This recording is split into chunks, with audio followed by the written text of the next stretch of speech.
What if Fernando Alonso's final chance at greatness doesn't come from a proven dynasty, but from a project that hasn't yet proven it can survive its own ambition?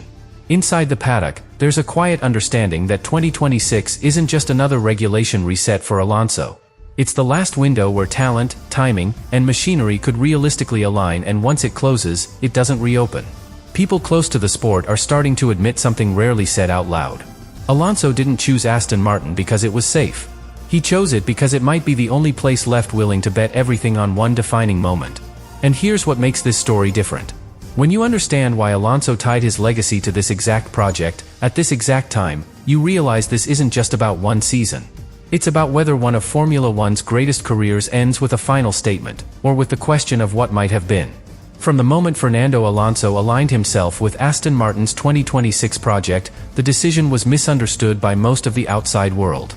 It was framed as comfort, as influence, as a late career role in a long-term rebuild. But inside Formula One, that interpretation never convinced the people who understand how Alonso thinks. Because Alonso has never chased comfort.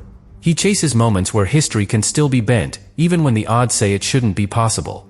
And 2026 represents the last moment where bending history is still technically allowed. Alonso knows something younger drivers don't yet have to confront. Talent alone is no longer enough. In modern Formula One, timing is the rarest currency. You can be brilliant and still arrive too early or too late. You can make the right career move and miss the right regulation cycle by a single year. Alonso has lived through that reality more than anyone on the grid. And that's why his commitment to Aston Martin isn't emotional. It's calculated around one brutal truth. This is the last regulation reset where he can still be the deciding factor. The 2026 rules matter to Alonso in a way they don't to most drivers. Active aerodynamics.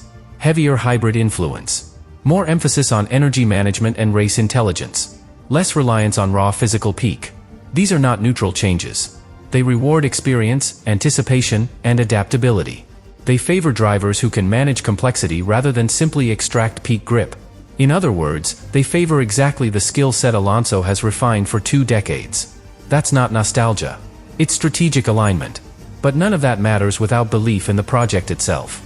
And this is where Aston Martin enters the story as more than just a team. For Alonso, Aston Martin represents the last organization willing to build a car around a future that doesn't yet exist. Not to chase Red Bull. Not to react to Ferrari. But to define a concept that only makes sense if you're willing to commit early and suffer quietly. That philosophy mirrors Alonso's own career more closely than any other option available to him. There's also a personal layer that rarely gets discussed openly.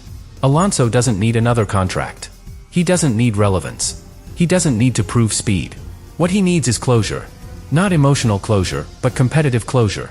A final chapter where the outcome is decided on track, not by timing mistakes, politics, or unfulfilled potential. Aston Martin's 2026 project is the only remaining scenario where that kind of ending is still possible. Rivals understand this, which is why Alonso's presence in this project is taken seriously. Not as a marketing asset. As a pressure multiplier. If Aston Martin shows even early signs of coherence, Alonso will push it harder than anyone expects. He won't wait for perfection. He'll exploit belief the moment it appears. And teams that underestimate how dangerous a motivated Alonso can be at this stage of his career tend to realize it too late. And this is where the story refuses to resolve itself. Because Fernando Alonso's last great chance doesn't begin with a win. It begins with a question. Is this project strong enough to justify one final, uncompromising push from a driver who has already outlasted eras, rivals, and expectations? The answer won't arrive immediately. But if the signs are there, if Aston Martin's 2026 car shows direction rather than promise, then this won't feel like the end of Alonso's story. It will feel like the moment everything he waited for finally arrives at once. As the 2026 horizon comes closer, another layer of tension settles around Fernando Alonso's role in this project. This isn't just about whether Aston Martin delivers a competitive car. It's about whether Alonso still believes, deep down, that patience is worth the cost. Because patience has never been his defining trait. Throughout his career, Alonso has thrived on urgency, on moments where hesitation meant defeat. What makes this phase so unusual is that he's chosen to wait again, but this time with full awareness that there may be no reset afterward. Inside Aston Martin, Alonso isn't treated like a veteran holding on for one last ride. He's treated like a reference point. Engineers listen differently when he speaks. Not because of authority, but because of pattern recognition. Alonso has seen enough failed projects to recognize early warning signs, and enough successful ones to spot coherence before results confirm it. That makes his feedback unusually heavy. If he believes in the direction, confidence spreads quickly. If he hesitates, doubt becomes contagious. This is why the early phase of the 2026 project matters so much more for Alonso than for most drivers. He doesn't need proof of ultimate pace immediately. He needs proof of logic. A car that behaves consistently. A development path that makes sense corner to corner, weekend to weekend. Alonso can work with imperfection. What he can't work with is contradiction. And Aston Martin's ability to present a clear, unified concept will decide whether Alonso commits fully or begins to manage expectations internally. There's also the physical reality no one likes to address directly. Alonso will be competing at an age where recovery, endurance, and adaptability become harder to hide behind talent alone. That doesn't diminish his ability. It amplifies the importance of efficiency. He needs a car that responds predictably. A system that rewards intelligence more than brute force. The 2026 regulations theoretically offer that balance. But only if the execution is right. Only if the car allows a driver to think faster than it demands him to react. Rivals are acutely aware of how dangerous this combination could be. An experienced Alonso, armed with a conceptually strong car, is not someone you want to meet in a new era. He doesn't need a dominant machine to cause damage. He needs belief. And belief, once earned, turns him into one of the most relentless competitors Formula One has ever seen. That's why teams aren't dismissing Aston Martin's 2026 project, even with unanswered questions. They know what Alonso can extract when everything aligns just enough. At the same time, there's an unspoken understanding that this alignment has an expiration date. Alonso knows it. Aston Martin knows it. Every decision made now carries extra weight because there's no margin for waiting another cycle. If the project stalls, there is no next reset to hang on to. That reality sharpens Alonso's focus, but it also sharpens his judgment. He won't waste energy convincing himself something works if it doesn't. And this is where the story holds its tension. Fernando Alonso's last great chance doesn't depend on nostalgia, loyalty, or hope. It depends on whether Aston Martin's 2026 car gives him one unmistakable signal. That pushing to the absolute limit is worth the cost. If that signal appears, even briefly, Alonso will commit everything he has left. And when he does, the rest of the grid will feel it immediately. Because a driver with nothing left to save is often the most dangerous version of all. As this final opportunity takes shape, another quiet pressure begins to define Fernando Alonso's mindset. Legacy. Not in the sentimental sense, but in the competitive one Alonso has always cared about. He doesn't want to be remembered as a driver who lasted forever. He wants to be remembered as one who never accepted limits placed on him by circumstance. That's why this Aston Martin project matters so deeply. It's not about adding one more chapter. It's about deciding what the final chapter actually says. What makes this situation uniquely intense is that Alonso can already feel the window narrowing. Not because of speed, but because Formula One itself is changing. Younger drivers are arriving trained for hybrid complexity from the beginning.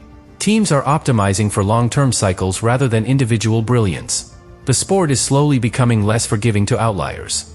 For Alonso, that means this is the last era where his accumulated experience can still outweigh generational momentum. And he knows it. Inside Aston Martin, this awareness changes how Alonso works with the team. He isn't just giving feedback. He's testing belief. He pushes engineers with questions they can't answer quickly. He challenges assumptions that look neat on paper but feel fragile on track. Not to undermine the project, but to see whether it bends or holds.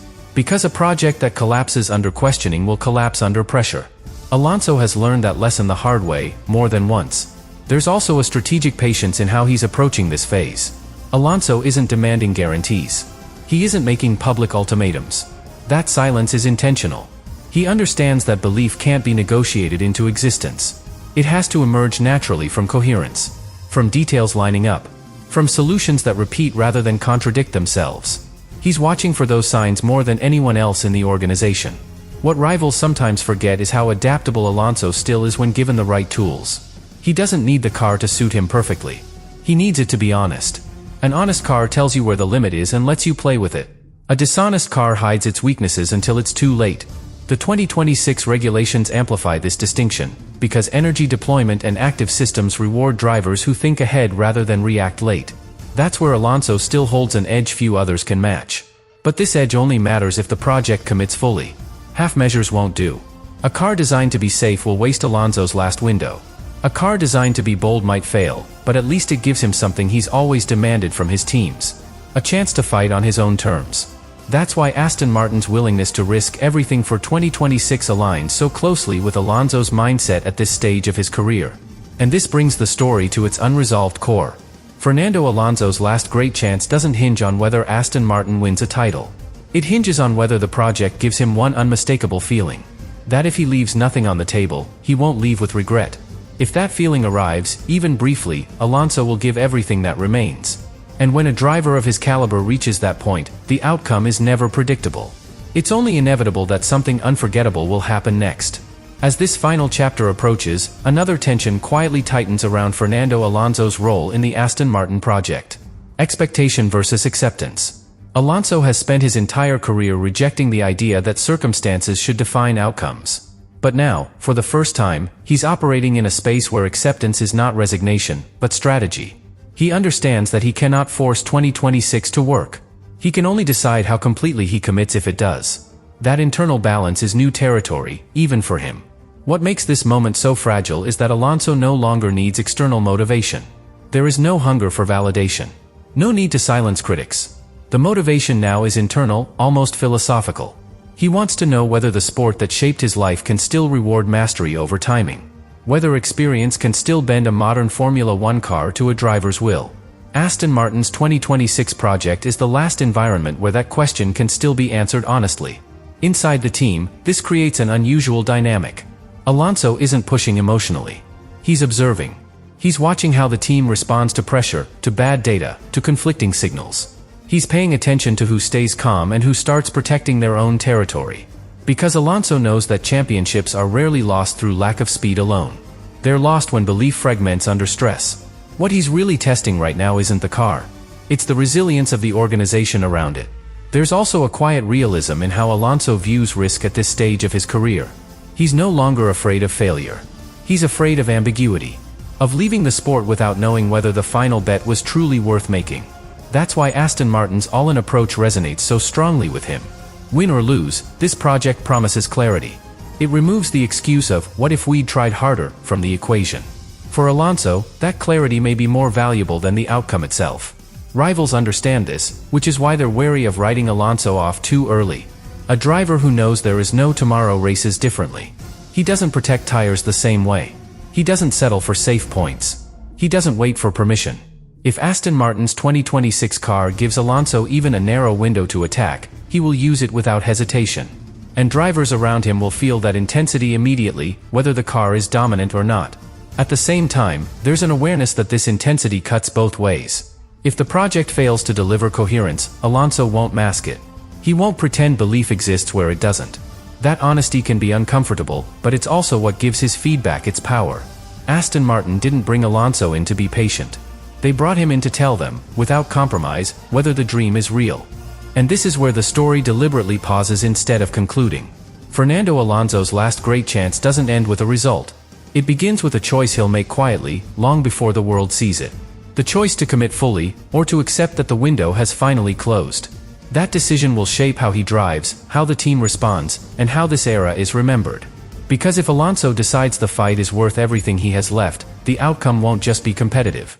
It will be defining.